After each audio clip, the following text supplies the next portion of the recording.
We need to find out the value of the given trigonometric expression. Let us begin. So here we are given 8 cosine cubed pi over 9 minus 6 multiplied to cosine of pi over 9. Now in both of the two terms, we have a common factor of 2. So let's factor that out. The 2 will get multiplied to 4 times cosine cube pi over 9 minus 3 times cosine of pi over 9.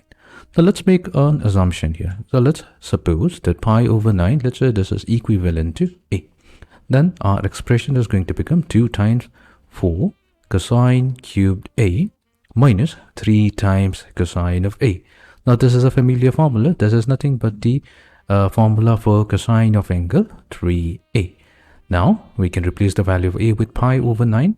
So that's going to be equals to 2 times cosine of 3 times pi over 9. So which will be equals to 2 times cosine of pi over 3. Now what's the value of cosine pi over 3? That has a standard value of 1/2. So that means our final value comes out to be 1, which means that the value of the given trig expression that will be equals to 1.